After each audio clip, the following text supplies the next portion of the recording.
पूर्वी हृदयरोग म्हटलं की अगदी उतार वयात किंवा 50 नंतर होणारा आजार असा समजला जायचा. परंतु आजकाल आपली बदललेली जीवनशैली आहे, आहार विहाराच्या चुकीच्या सवयी आहेत, कामाचा स्ट्रेस आहे, झोपेची अनियमितता आहे, व्यसनं आहेत, या इतर अनेक कारणांमुळे हे जे हृदयविकाराचं किंवा हार्ट अटॅकचं जे प्रमाण आहे ते अगदी 25 आणि 30 मध्ये सुद्धा खूप मोठ्या प्रमाणात आढळतं. म्हणजे आता हार्ट अटॅक येऊ नये म्हणून असेल किंवा पुढच्या मोठ्या सर्जरीज टाळण्यासाठी म्हणून असेल, तर काय करता नेमकं प्रिव्हेंटिव्ह कार्डिओलॉजी म्हणजे? सूर्यास्तानंतर मग आपण काय करतो, रात्री 9-10 वाजता खातो, झोपतो, पहाटेला हार्ट अटॅक येतो, पॅरालिसिस होतो. अशी हजारो उदाहरणं मी बघितलेली आहेत, हजारो. आत्तापर्यंत जवळपास 1-1.25 लाख पेशंटचे रिपोर्ट मी बघितले. 30 ते 35 हजार पेशंटना ॲज अ प्रिव्हेन्शन म्हणून ट्रीटमेंट दिले. त्यामध्ये ब्लॉकेज असणारे पेशंट आहेत, बायपास सांगितलेले पेशंट आहेत, अँजिओप्लास्टी सांगितलेले पेशंट आहेत, मल्टिप्ले ब्लॉकेज असणारे ज्यांना बायपास सांगितली अशी लोक आज 12-12, 15-15 वर्ष आपल्या ट्रीटमेंटनं अगदी आनंदी जीवन जगतात. अशी कितीतरी रिपोर्ट आहेत आपल्याकडे, कितीतरी पेशंटचे. ECP ट्रीटमेंट जी आहे मशीनद्वारे दिली जाते. याच्यामध्ये रुग्णाला एका बेडवर झोपवतात, त्यांच्या पायाला न्यूमॅटिक कफ बांधले जातात, जसं की आपण BP चेक करण्यासाठी जे कफ वापरतो अगदी त्याप्रमाणे. याच्यामध्ये प्रेशर क्रिएट केलं जातं आणि त्याद्वारे हृदयाच्या रक्तवाहिन्यांना होणारा जो रक्तपुरवठा आहे तो वाढवला जातो. ज्यांच्या हृदयाचं पंपिंग, ज्याला आपण लेफ्ट व्हेंट्रिक्युलर इजेक्शन फ्रॅक्शन असं म्हणतो, ते कमी झालेलं आहे, तर अशा रुग्णांना देखील आपण ECP देऊ शकतो. असा एखादे पेशंट असतात त्यांना कोणतेच रिस्क फॅक्टर नाही आहेत, म्हणजेच त्यांना डायबिटीज नाही आहे, उच्च रक्तदाब नाही आहे, ज्यांच्या घरामध्ये अनुवंशिकता नाही आहे किंवा ज्यांची लाईफस्टाईलसुद्धा खूप चांगली आहे, पण अशा लोकांनासुद्धा सडन हार्ट अटॅक आलेला आपण पाहतो. तर अशा वेळेला हे फ्री रॅडिकल्ससुद्धा त्याचं कारण असू शकतं. म्हणजे आपण जसं म्हणतो ना, स्ट्रेस घेऊ नको, हार्टचा त्रास होईल, स्ट्रेस घेऊ नको, पण एक्झॅक्टली स्ट्रेसचा फिजिओलॉजिकली आपल्या हार्टवर कसा परिणाम होतो?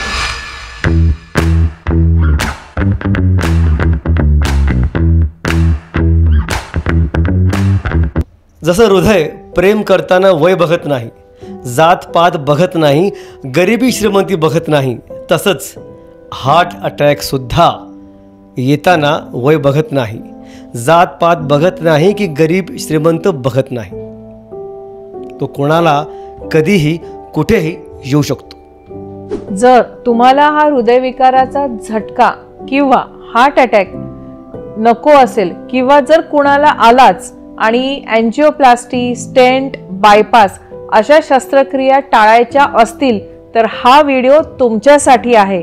तर हा व्हिडिओ शेवटपर्यंत नक्की बघा, कारण आजच्या व्हिडिओमध्ये आपण चर्चा करणार आहोत preventive and non invasive cardiac treatments बद्दल. तर व्हिडिओ शेवटपर्यंत नक्की बघा आणि don't forget to like, share and subscribe to our channel. चर्चा बिर्चा, नवा विचार, नवी दिशा. सो चला सुरू करूया आजचा episode. Sit back, relax and enjoy the show. Doctor Vishnu sir, doctor Nikita madam, आमच्या मराठी चॅनल चर्चा बिर्चा, नवा विचार, नवी दिशावर तुमचं मनापासून स्वागत. Thank you. Welcome to our show doctor Nikita ma'am and doctor Vishnu sir. Thank you madam. माझा पहिला प्रश्न तुम्हाला असा असेल की तुम्हाला ह्या वैद्यकीय क्षेत्रात येण्याची प्रेरणा कशी मिळाली आणि तुमची वाटचाल आतापर्यंतची कशी होती? आणि सर्वात मोठं की तुमचं एक शनिकृपा हार्ट केअर सेंटर जे आहे, ज्याची ख्याती सर्व महाराष्ट्रभर पसरलेली आहे मला माहिती आहे, तर हे हार्ट केअर सेंटर स्थापन करण्याची प्रेरणा तुम्हाला कशी मिळाली? 1999ला रत्नागिरीमध्ये मी आणि डॉक्टर जयवंत खवाले, माझा पुतण्या, दोघं प्रॅक्टिस करत होतो. जनरल प्रॅक्टिस, छोटी IPD OPD होते आमचे रत्नागिरी सिटीत. त्या दरम्यान आमच्याकडे एक पेशंट आला जो संबंधितच पेशंट होता, कायमस्वरूपी आमच्याकडं फॅमिली डॉक्टर म्हणून येणारा. चेस्ट पेन होते, ECG चेंजेस होते, म्हणून आम्ही त्याला कोल्हापूरला प्रसिद्ध डॉक्टर होते त्यांच्याकडं कार्डिओलॉजिस्टकडे पाठवलं, कारण त्यावेळेला रत्नागिरीत कार्डिओलॉजिस्ट अवेलेबल नव्हते. अच्छा, 1999 साली. हां, ओके. त्यावेळेला आम्ही कोल्हापूरला डॉक्टर भोपाळी म्हणून आहेत, सिनियर सर आहेत अजून, तर त्यांच्याकडे पाठवलं. त्याने एन्जिओग्राफी केली. एन्जिओग्राफीनंतर मल्टिप्ले ब्लॉकेज दिसले. वय पेशंटचं 33 वर्ष होतं. 33 वर्ष होतं. ओके. आणि त्याला सांगितलं की बायपास करणं गरजेचं आहे. मग सगळ्या फॉर्मॅलिटी पुऱ्या केल्या, बायपासची डेट ठरली, पेशंट निघून रत्नागिरीला आला. बाकी आर्थिक त्यावेळेला काय एवढे हे तुमचं मेडिक्लेम वगैरे हे गोष्टी फार कमी नव्हत्याच म्हटला तरी चालेल. आणि पैशाची सर्व व्यवस्था करून जायचं म्हणून तो गावी आला. गावी आल्यानंतर मला येऊन भेटला. असाच झालं.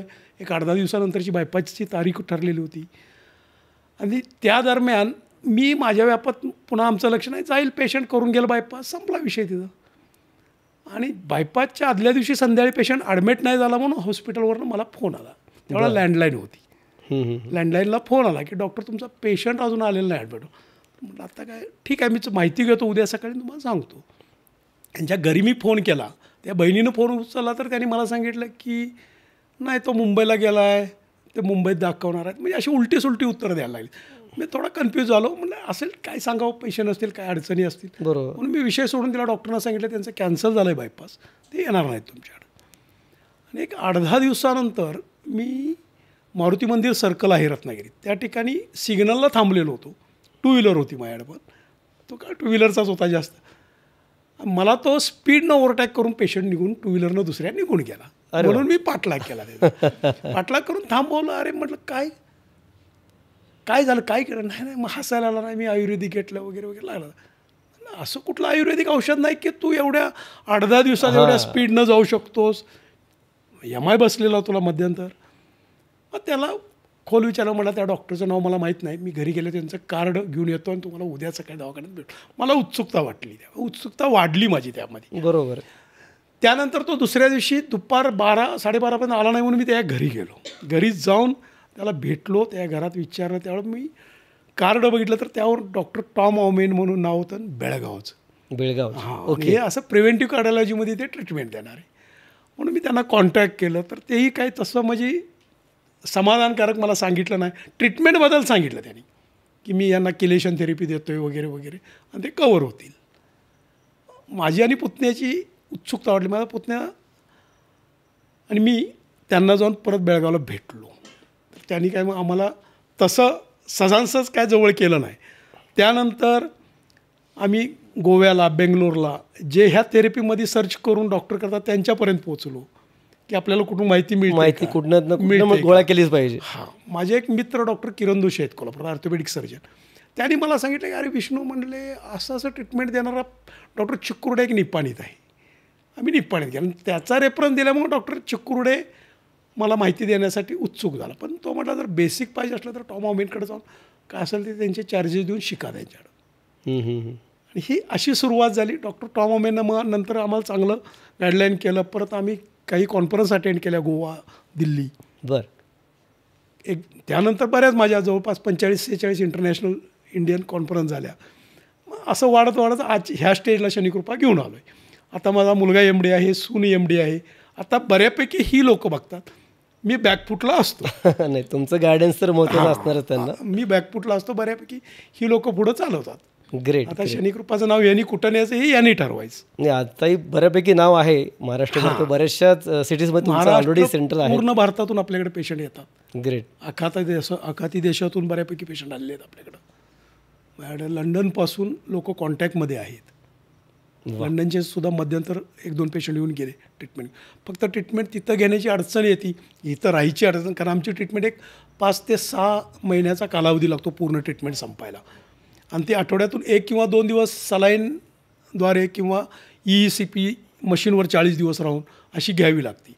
आखाती देशातली लोक राहण्याच्या मानसिकतेने येतात, पण लंडनमधल्या वगैरे लोकांची मानसिकता ती नसते राहायची. बरोबर. इथून जरी आम्ही त्यांना इंजेक्शन घेऊन जावं म्हणून सांगितलं पण तिथले डॉक्टर लावायला तयार होत नाहीत. ह्या अडचणी येतात. बाकी ही ट्रीटमेंट युरोप, USA मध्ये जास्त प्रमाणात दिली जाते. मॅम, मला तुम्हाला असं विचारायचं आहे, आता आपण प्रिव्हेंटिव्ह कार्डिओलॉजीबद्दल बोलणारच आहोत, पण त्याआधी एक खूप बेसिकचा प्रश्न आहे की जो आमच्या सगळ्या श्रोत्यांना पण ऐकायला, जाणून घ्यायला आवडेल. तो म्हणजे आपलं हृदय नॉर्मली कसं काम करतं. म्हणजे एकदा ते नॉर्मल समजलं की मग ते अबनॉर्मल काय होतं ते समजायलाही सगळ्यांना जास्त सोपं पडेल. त्यामुळे नॉर्मली आपलं हृदय काम कसं करतं ते तुम्ही आता सगळ्यांना सांगा. हृदयामध्ये 4 कप्पे असतात. याच्यामध्ये 2 ॲट्रियम आणि 2 व्हेंट्रिकल्स असतात. संपूर्ण शरीरातील जे रक्त आहे ते शुद्धीकरणासाठी सर्वप्रथम हृदयामध्ये येतं आणि ते राईट ॲट्रियममधून फुफ्फुसांकडे पाठवलं जातं. लंग्समध्ये आपण जे ब्रीथ करतो ते ऑक्सिजन त्या रक्तामध्ये मिसळला जातो आणि ऑक्सिजनेट झालेलं हे जे ब्लड आहे ते पुन्हा हृदयामध्ये येतं आणि लेफ्ट व्हेंट्रिकलमधून ते संपूर्ण शरीराला पुरवलं जातं. अशा प्रकारे आपलं हृदय कॉन्ट्रॅक्सेशन आणि रिलॅक्सेशन या तत्वावर कार्य करत असतं. ज्याप्रमाणे हृदय आपल्या शरीराला रक्तपुरवठा करतं, अगदी त्याचप्रमाणे त्या हृदयालासुद्धा रक्तपुरवठा आवश्यक असतो. हृदयाला रक्तपुरवठा करणाऱ्या या रक्तवाहिन्यांना कोरोनरी आर्टरीज असं म्हणतात. या कोरोनरी आर्टरीजचं पुन्हा 2 भागांमध्ये डिव्हिजन होतं, लेफ्ट कोरोनरी आर्टरी आणि राईट कोरोनरी आर्टरीज. बरं, म्हणजे जो सगळ्यांना रक्त सप्लाय करतोय त्यांना पण रक्ताची गरज असते हृदयांना, आणि त्यासाठी कोरोनरी आर्टरीज ह्या त्या हृदयाला रक्त सप्लाय करतात. अतिशय सोप्या भाषेत मी छान सांगितलेलं आहे. माझं जसं की घरचा मुख्य पुरुष असतो, तो सगळ्यांच्या पोटापाण्याची व्यवस्था करतो, पण त्यालाही संध्याकाळी पोट असतं, त्यालाही खावं लागतं. तसाच प्रकार हृदयाचा आहे. बरोबर आहे. तर मॅडम, आपल्या सेंटरमध्ये आपण नॉर्मली हृदयविकाराच्या प्रिव्हेंटिव्हसाठी जास्त काम करतो, प्रतिबंधक उपाय जास्त करतो. तर त्यामागचं तत्त्वज्ञान काय, त्यामागची तुमचा विचार काय असतो तसा? पूर्वी हृदयरोग म्हटलं की अगदी उतार वयात किंवा 50 नंतर होणारा आजार असा समजला जायचा. परंतु आजकाल आपली बदललेली जीवनशैली आहे, आहारविहाराच्या चुकीच्या सवयी आहेत, कामाचा स्ट्रेस आहे, झोपेची अनियमितता आहे, व्यसनं आहेत, या इतर अनेक कारणांमुळे हे जे हृदयविकाराचं किंवा हार्ट अटॅकचं जे प्रमाण आहे ते अगदी 25 आणि 30मध्ये सुद्धा खूप मोठ्या प्रमाणात आढळतं. हे धोरण आम्ही डोळ्यासमोर ठेवूनच आजकाल वाटचाल गेली 23 वर्ष झालं करतो. पूर्वी डॉक्टर जयवंत मी करत होतो, आज एक 8-10 वर्ष झालं डॉक्टर निकिता अभिजित स्वतःच्या खांद्यावर घेऊन. बरोबर. हां, प्रिव्हेंशन करणं कधी पण चांगलं, कधीही चांगलं, कधीही चांगलं. तसं तुम्ही आत्ता सांगितलं, जसं मॅम पण म्हटल्या की प्रतिबंधक उपाय म्हणजे प्रिव्हेंटिव्ह कार्डिओलॉजी. बरोबर. तर तुम्ही एक्झॅक्टली प्रिव्हेंटिव्ह कार्डिओलॉजी म्हणजे काय आणि काय ट्रीटमेंट आणि काय करतात इथे, एक्झॅक्टली काय होतं हे? म्हणजे आता हार्ट अटॅक येऊ नये म्हणून असेल किंवा पुढच्या मोठ्या सर्जरीज टाळण्यासाठी म्हणून असेल, तर काय करता नेमकं प्रिव्हेंटिव्ह कार्डिओलॉजी म्हणजे? आहाराविषयी मार्गदर्शन करतो, व्यायामाविषयी मार्गदर्शन करतो. तुमचं जे घरी बनतं, जे जन्मापासून तुम्ही खात आलाय तेच खायला मी सांगतो. फक्त ते खाण्याच्या पद्धती वेगळ्या असतात, टायमिंग वेगळं असतं. जसं पूर्वी संत लोकांनी सांगितलं, मग ते कोणत्याही धर्माचा संत असो, की सूर्यास्ताच्या अगोदर खा, सूर्योदयानंतर खा. सूर्यास्तानंतर मग आपण काय करतो, रात्री 9-10 वाजता खातो, झोपतो, पहाटेला हार्ट अटॅक येतो, पॅरालिसिस होतो. अशी हजारो उदाहरणं मी बघितलेली आहेत, हजारो. आत्तापर्यंत जवळपास 1-1.25 लाख पेशंटचे रिपोर्ट मी बघितलेत. 30 ते 35 हजार पेशंटना ॲज अ प्रिव्हेन्शन म्हणून ट्रीटमेंट दिले. त्यामध्ये ब्लॉकेज असणारे पेशंट आहेत, बायपास सांगितलेले पेशंट आहेत, अँजिओप्लास्टी सांगितलेले पेशंट आहेत. बरेचसे आत्ता ह्याकडं वळले गेले आहेत पेशंट, की त्यांना आत्ता वाटतं की आपल्याला हार्ट अटॅक येऊ नये म्हणून आपण ट्रीटमेंट घ्यावं. त्यासाठी आमच्याकडं रुटीनमध्ये लोक येतात. हां, पण ती येणारा वर्ग वेगळा आहे. तो जो उच्च शिक्षित आहे किंवा समाजात ज्याला ज्ञान आहे की बाबा आपल्याला हार्ट अटॅक येऊ नये, की हार्ट अटॅक आल्यानंतर घरातले एखाद्या पेशंटची परिस्थिती बघितलेली असते, बायपासनंतर बघितलेली असते. बायपासनंतर हार्ट अटॅक आलेले पेशंट आपल्याकडे आहेत. अँजिओप्लास्टीनंतर तर आजकाल कॉमन झालं आहे हार्ट अटॅक येणं. बरोबर आहे. मार्गदर्शन करतो, ट्रीटमेंट आपल्याकडे अवेलेबल आहे. तर ही सध्या अशी काळाची गरज आहे की आपण ते म्हणतो प्रिव्हेंटिव्ह कार्डिओलॉजी गरज काय, पण खरीच गरज जी आहे की बाबा अशा केसेस असतात ज्या बायपास करून सुद्धा किंवा स्टेंट बसून सुद्धा नंतर ब्लॉकेज होऊ शकतात. अशा केसेसमुळं खरं तर प्रिव्हेंटिव्ह किंवा बायपास करतेवेळी किंवा स्टेंट बसवताना ब्लॉक तुमचा काढला जात नाही, ब्लॉक तिथंच असतो. फक्त जागा आज ना उद्या परत त्रास देतो. जागा जी तुम्हाला साईटनं बायपास केलेलं असतं किंवा स्टेंट टाकून स्प्रिंगमधनं ब्लड फ्लो चालू केला, ती स्प्रिंग 1-2 वर्ष 4-2 वर्ष 100% ब्लॉक होती, परत पुन्हा त्रास चालू होतो. अशी कितीतरी हजारो उदाहरणं आहेत माझ्याकडे, हजारो.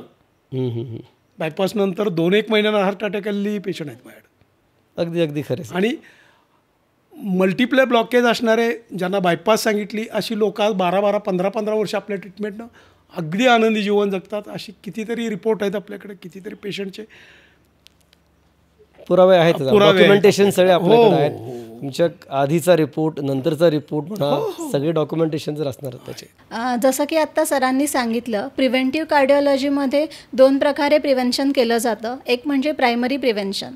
प्रायमरी प्रिव्हेन्शन कोणाला करायचं, तर ज्यांच्या घरामध्ये हृदयविकाराची किंवा हार्ट अटॅकची अनुवंशिकता आहे, ज्यांचे आई वडील, काका मावशी यांना उच्च रक्तदाब, डायबिटीज यांसारखे आजार आहेत, तसंच त्यांची लाईफस्टाईल जी आहे ती वर्स्ट आहे, खाण्यापिण्याच्या वेळा अनियमित आहेत, स्ट्रेस आहे, आणि अशा लोकांना मनात भीती आहे की मला पुढे जाऊन हृदयविकाराचा त्रास होणार नाही ना, मला हार्ट अटॅक येणार नाही ना.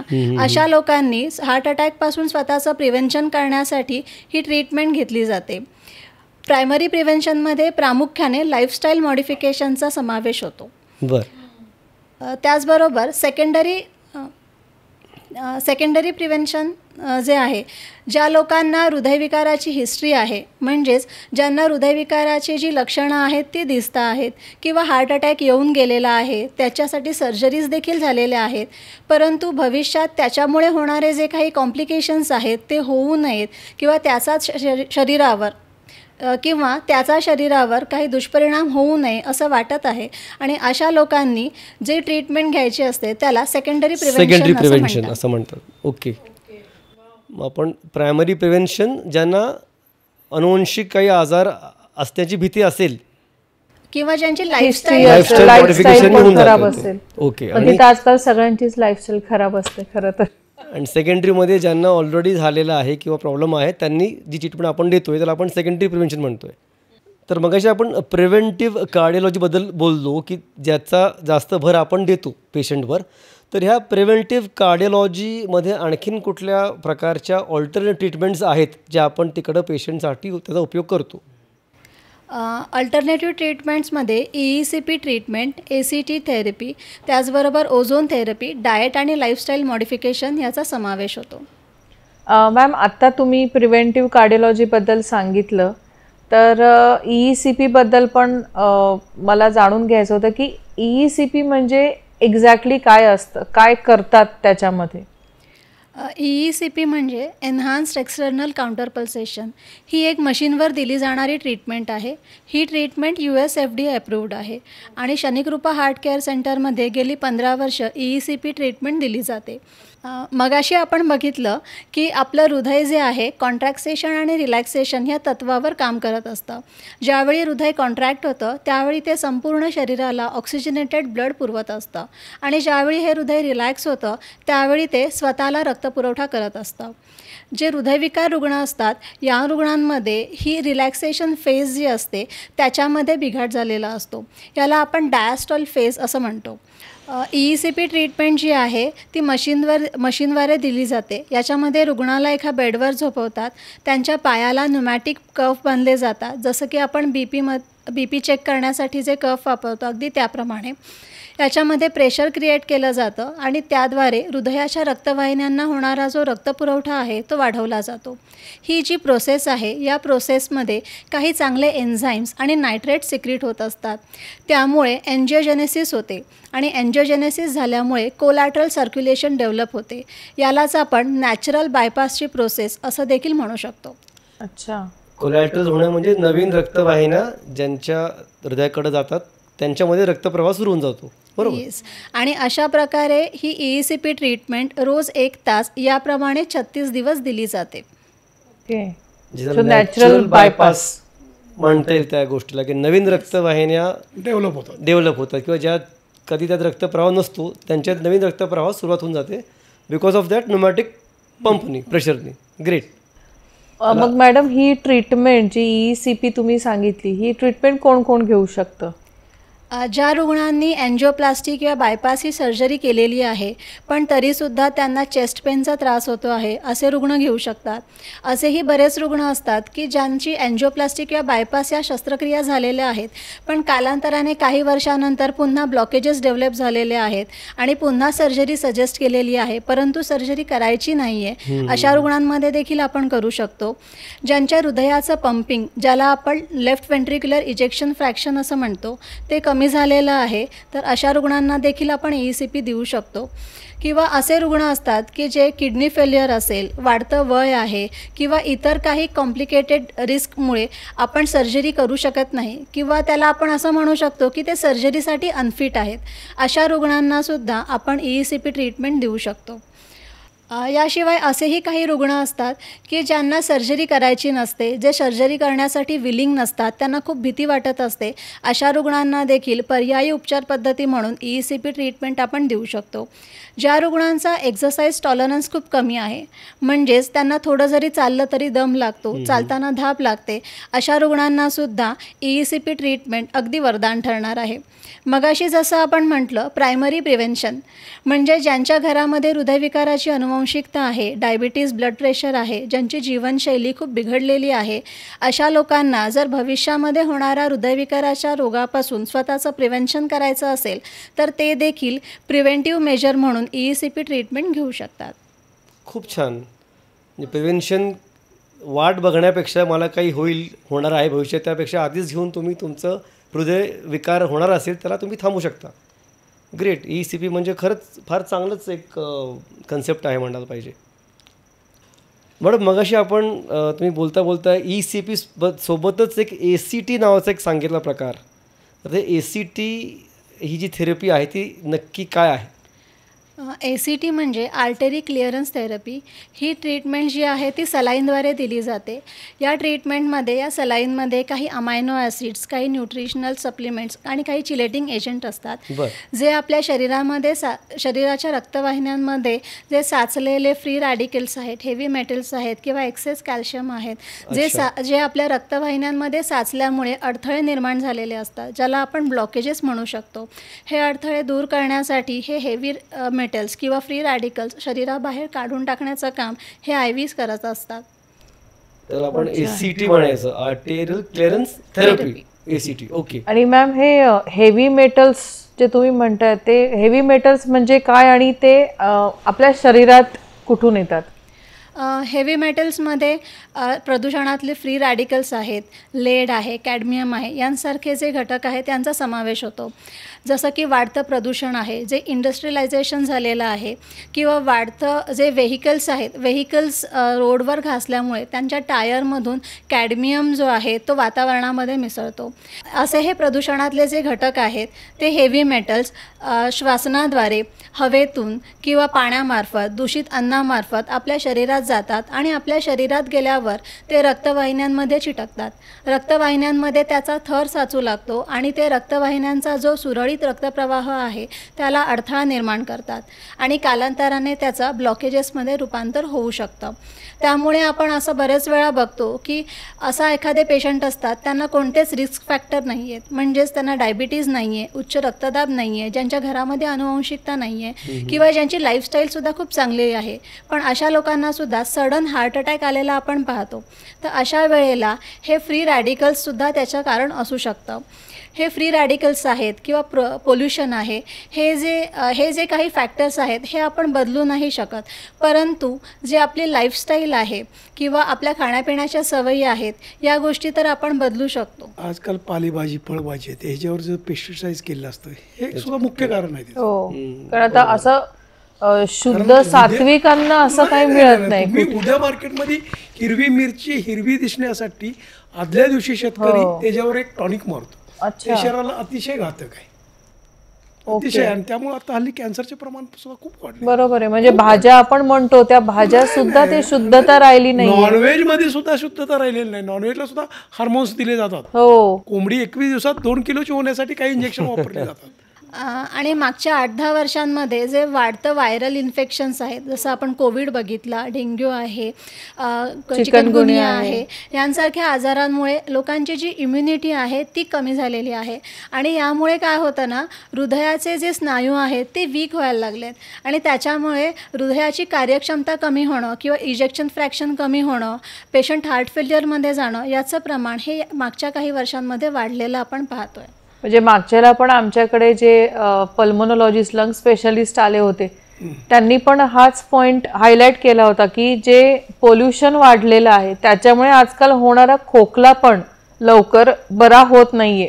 तो that is one of the reason. Indoor पण पोल्युशन, आउटडोर पण. इंट्रोमध्ये म्हटलेलं की तुम्ही घरच्या अगरबत्त्या वापरताय, सेंटेड कॅन्डल्स वापरताय, त्याचा पण त्रास इतका वाढतो पेशंटमध्ये खोकल्यासाठी किंवा आजकाल जे मार्केटमध्ये पालेभाजी फळभाजी मिळते, आपण आणून बिंदास खात राहतो. बरोबर. पालक किंवा मिरची उद्या हिरवी दिसण्यासाठी शेतकरी किंवा जे शेतकरी बांधव आहेत ते एक प्रकारचं टॉनिक वापरतात. त्या टॉनिकचे एवढे दुष्परिणाम आहेत शरीरावर. बरोबर आहे. आपण काय खातो हे आपल्याला व्हेज खराब आहे म्हणून आपण नॉनव्हेजकडे जाणं पण चुकीचं आहे. कारण नॉनव्हेजमध्ये चिकनला वगैरे, चिकन मुळात जे आपण खातो ते चिकन नाहीच आहे, ते फॅक्टरी मेड आहे. आणि त्याला मोठं करण्यासाठी काय हार्मोनची इंजेक्शन दिली जातात, त्याचे दीर्घकाळ मानवाच्या शरीरावर परिणाम घातक. आजकाल मुलांना तेच चिकन हवं आहे. साध्या गाईचं पण दूध जास्त वाढवायला एवढं इंजेक्शन्स वापरले जातात की तेच इंजेक्शन्स दुधामध्ये आपल्या शरीरात ते पण जातात. फॅट वाढण्यासाठी काही केमिकलचा वापर केला जातो की जो न विचार करणार. कारण मी शेतकऱ्याचाच मुलगा आहे, आमच्याही घरी गाई म्हशी होत्या. बरोबर. या सगळ्या गोष्टी कुठं ना कुठेतरी कारणीभूत आहेत तुमचं ह्या सगळ्या हृदय कमकुवत करायला. आज जे काय घडते ते कुठं ना कुठे कॅन्सरचं प्रमाण खूप वाढलंय. खरं आहे.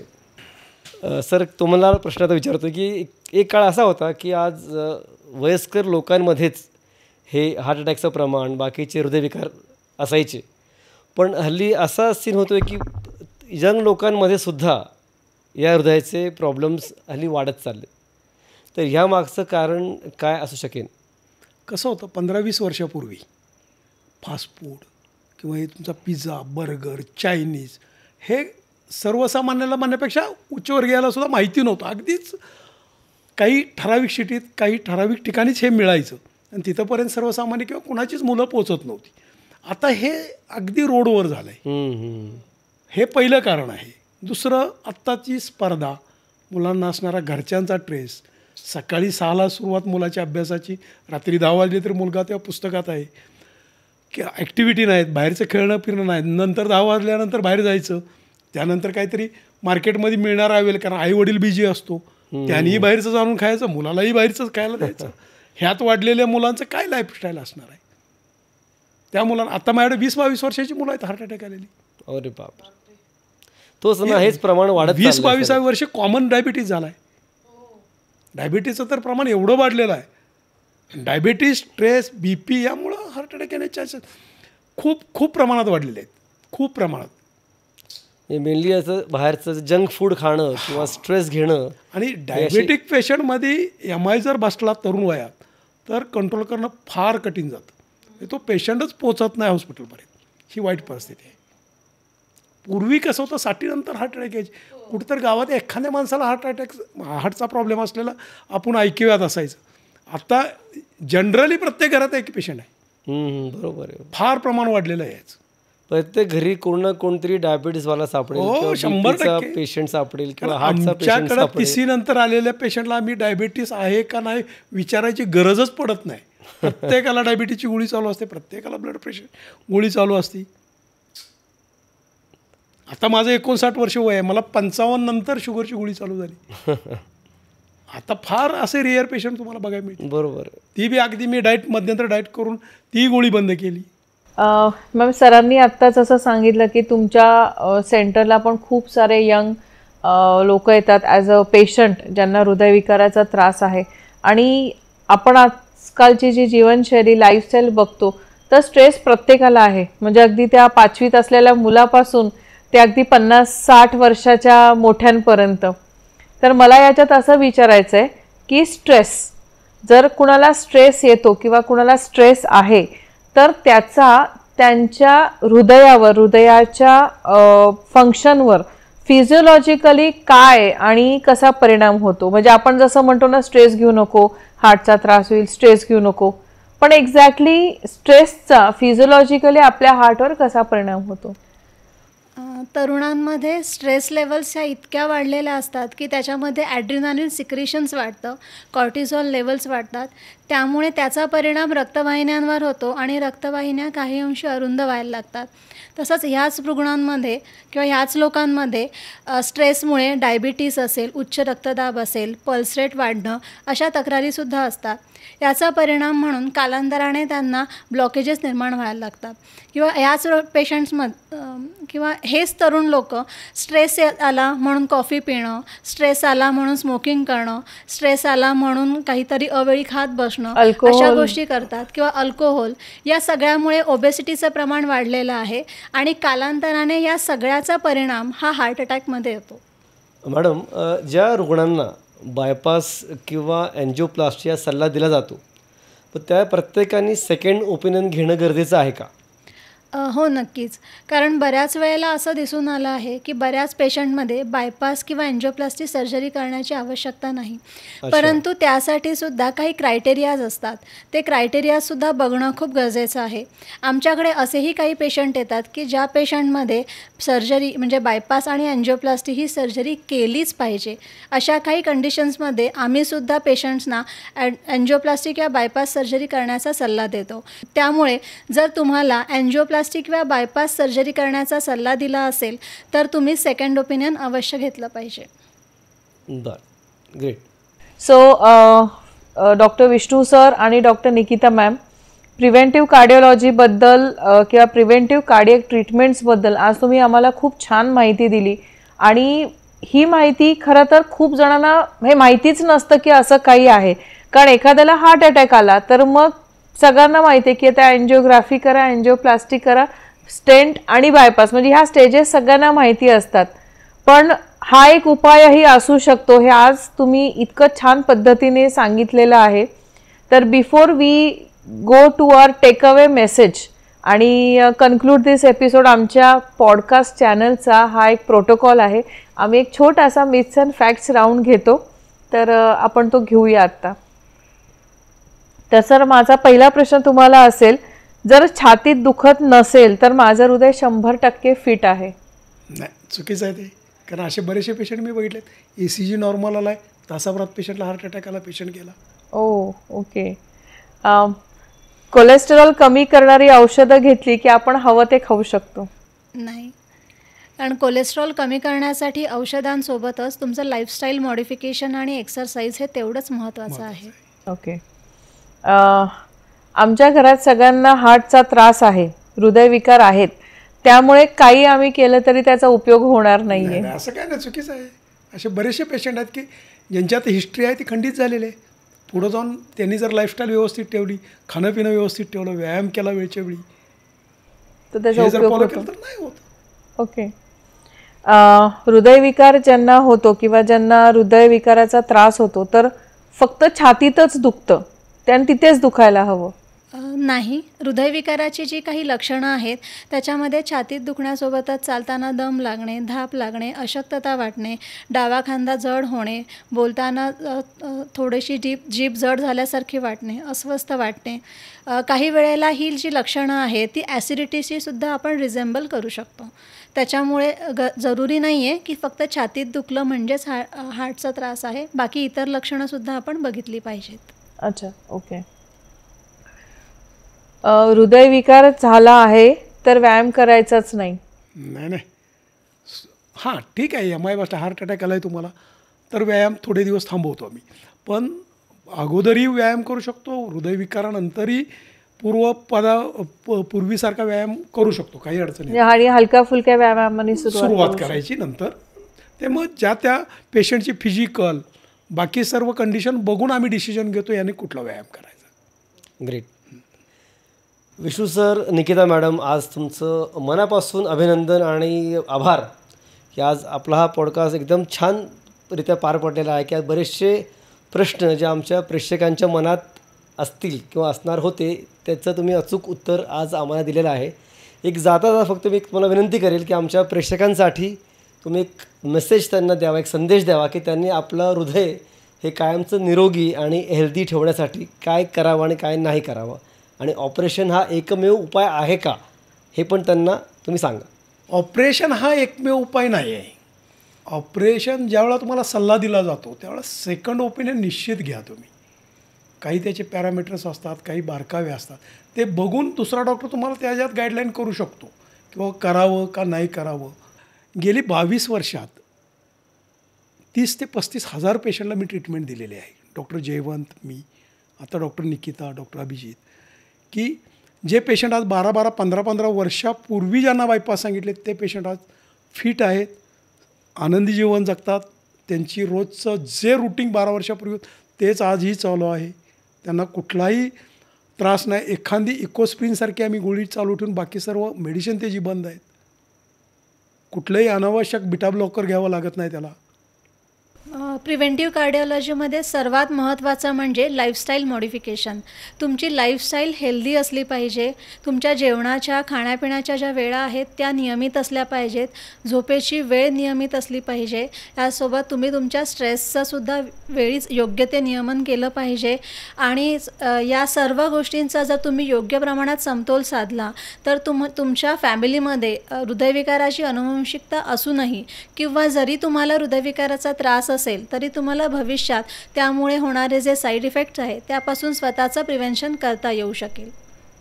डॉक्टर विष्णू सर आणि डॉक्टर निकिता मॅम, आमच्या या शोवर आल्याबद्दल तुमच्या दोघांचे खूप खूप आभार. तुमचा मौल्यवान वेळ आणि इतकं सारं नॉलेज आमच्याबरोबर आणि आमच्या प्रेक्षकांबरोबर शेअर केल्याबद्दल once again thank you so much. Thank you so much.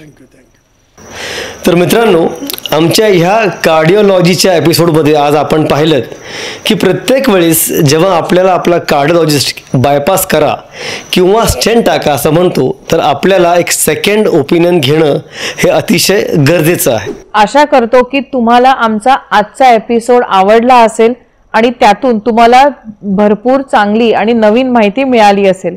अशाच पद्धतीच्या नाविन्यपूर्ण आणि नॉलेज भरल्या पॉडकास्टसाठी आमच्या चॅनलला लाईक, शेअर आणि सबस्क्राईब करा.